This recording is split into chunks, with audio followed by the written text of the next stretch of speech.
Welcome to Burlap Teachers. Enjoy the video. You begin by confirming the essentials so the update won't fail.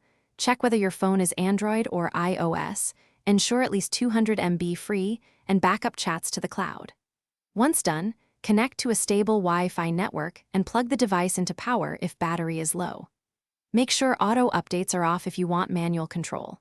Next, open the App Store or Google Play so you can locate Wechat and proceed to the update screen without delay.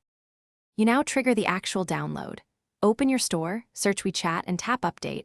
Watch the progress so you can intervene if it stalls.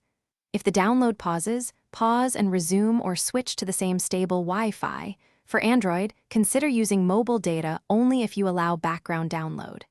Make sure to grant any permissions the installer requests so the app can complete installation. Once the store shows open, don't launch it yet. Continue to the final steps for verification and settings. You finish by opening Wechat, signing in, and immediately checking chat history and mini programs to confirm data integrity. Once logged in, go to Settings about Wechat to verify the version and explore new features. This explains why the update changed behavior. If something's wrong, clear the app cache first, then reinstall the app. If problems persist, update your device OS because version mismatches often cause failures. One key tip: keep your backup before reinstalling to avoid.